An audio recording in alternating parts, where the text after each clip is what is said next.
A few years ago, I was at a business seminar full of dozens of HR professionals, and the speaker was referring to various psychological experiments. He asked attendees if they were familiar with the research. He was met with blank stares. We weren't familiar with the research he was referring to. Surprised, the speaker shook his head and said, "This is basic human behavior. You call yourselves HR people and don't know these cases?"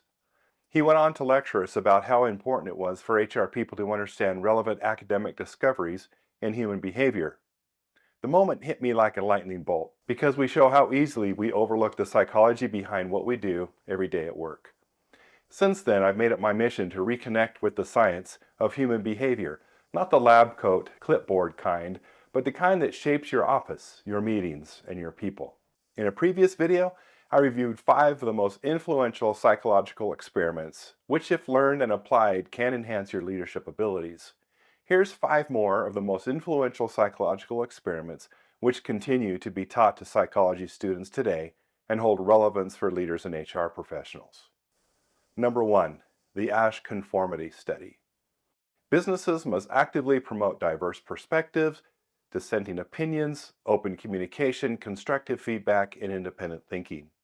Businesses need to drive out fear and foster a culture that values openness, trust, and learning from mistakes. Embracing these principles will help businesses steer clear of conformity and groupthink, leading to a culture of innovation and independent thought. In the 1950s, Solomon Asch invited participants to match the length of lines on a card. Simple enough until everyone else in the room gives the wrong answer. They were secretly in on the experiment. And guess what? Most people go along with the crowd even when their eyes tell them otherwise.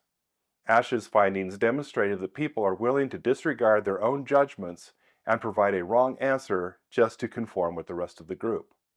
The Asch conformity experiments carry considerable implications for business, especially concerning group decision making. The study's results indicate that individuals were prone to conforming to the majority's opinion even when they knew it was incorrect. This phenomenon, referred to as groupthink, can lead to adverse outcomes in the workplace such as poor decision making and the stifling of dissenting opinions. If you lead a team, you have to fight conformity like it's an infection. Ask the quiet person's opinion and welcome disagreement. Number 2, the Hawthorne Effect. The Hawthorne Effect originated from a study conducted by Henry Linsberger in 1955. The study's simple premise is that people alter their behavior simply because they know they are being observed. Linsberger conducted the study by analyzing experiments conducted at the Hawthorne Works near Chicago. The company commissioned studies to find out if varying light levels in the building affected worker productivity. Findings revealed that the level of light made no difference in the productivity. Instead, the workers increased their output regardless of whether the light was switched from low to high or high to low. Notably, the researchers observed a consistent pattern of improved efficiency whenever any variable was manipulated. So the study showed that the output changed simply because the workers knew they were being noticed. The Hawthorne effect in management has been observed many times, even when we had no idea what it was all about. For example, recently I listened to a manager report out on a short-term initiative she implemented to drive customer contract renewals. The division of the company identified the number of contract renewals it needed to reach a certain goal. The manager monitored and reported each employee's performance. At the end of the period, the employees that achieved a certain level of performance participated in a drawing for a modest monetary award. But it wasn't the money that drove performance. It was the attention the employees received in the form of being monitored and noticed by their manager. Later, when the manager reported out on the results of the contest, she mentioned the pros and cons. She lamented that one of the cons is that the results were just short-lived. Without knowing it, she described one of the classic features of the Hawthorne effect. The impact is only short-term. So if you want lasting improvement, don't just observe, engage. Recognition, feedback, and connection sustain performance long after the spotlight fades. Number 3, learned helplessness experiment. In 1967, Martin Seligman coined the term learned helplessness based on findings from his experiments. Seligman's studies involved a group of dogs that were placed within an inescapable chamber and subjected to low-level electrical shocks. In the second phase of the experiment, the dogs were transferred to a shuttle box divided by a partition in the middle that allowed them to leap over and evade the shocks. Strangely, when given the chance to avoid the shocks, by leaping over the partition, the majority of these same dogs failed to even try. They appeared to surrender and passively endure the shocks administered to them. Seligman's conclusion was that these animals had learned to endure suffering because they felt they were powerless. Regardless of their actions, in their minds there was no way to escape from getting shocked. This condition was described as learned helplessness and refers to a state in which an animal or a person refrains from trying to escape from a negative situation because the past has taught them that they are helpless to do so. What is the implication of the learned helplessness experiment in the workplace? Managers often complain about their decreased level of engagement employees exhibit towards their business.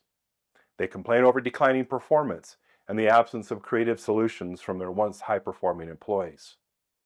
With learned helplessness, when an individual finds themselves in an environment where negative incidents occur beyond their control, disengagement eventually follows. Leaders who observe signs of learned helplessness in their teams should recognize potential factors that may cause it to appear.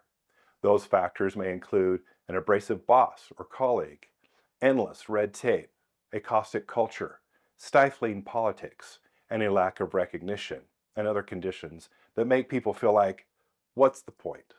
The responsibility of leaders is to keep these factors in check and replace them with empowerment and psychological safety. If they fail to do so, the talented people will either leave or they will flame out. Number 4, Ross's false consensus effect. Everyone has their own biases.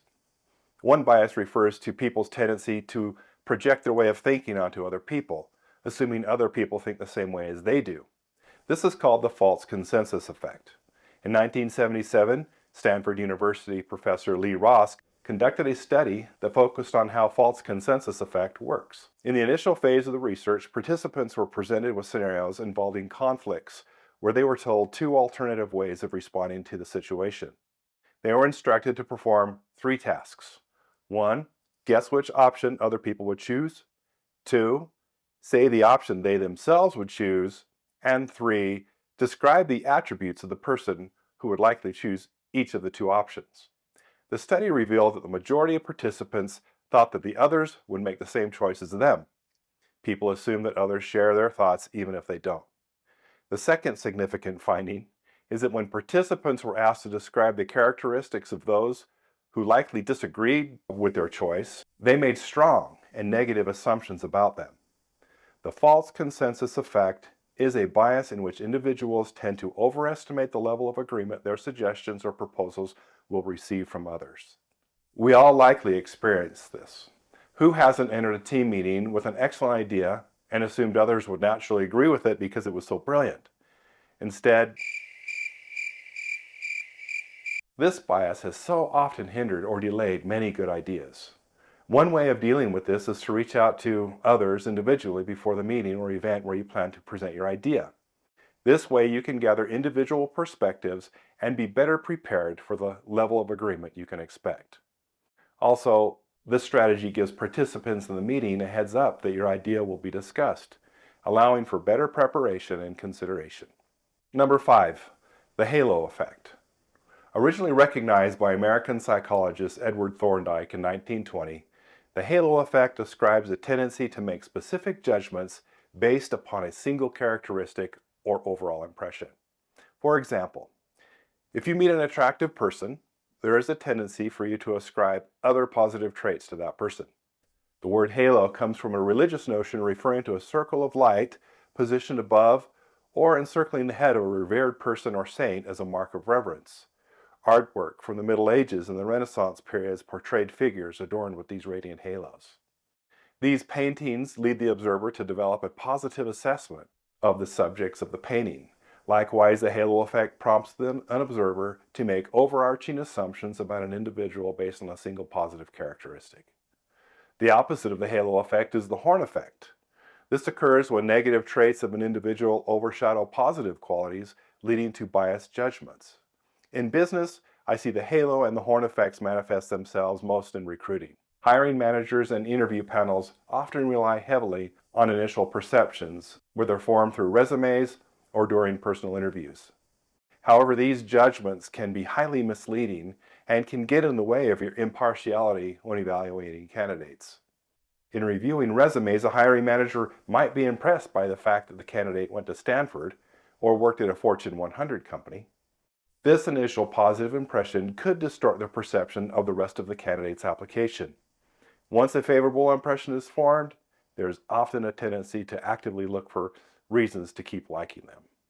The halo and horn effects also manifest themselves with performance appraisals. When managers possess an overly positive perception of an employee, it can influence the objectivity of the performance evaluations. Some managers might hold an employee in such high regard that they become blind to the criticism from colleagues.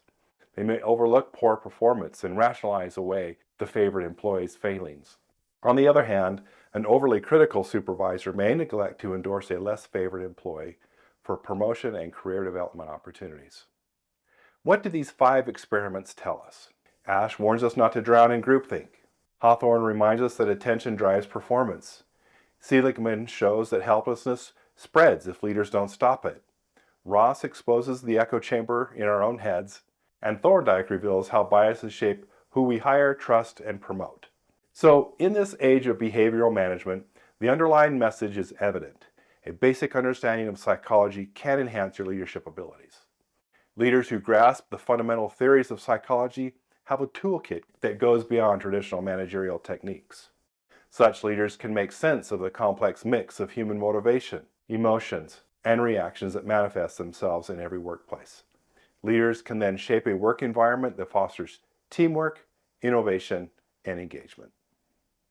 John Paul here. If you like this video, check out the HR Insight YouTube channel where we have more videos just like this. Make sure to click subscribe so you get notifications.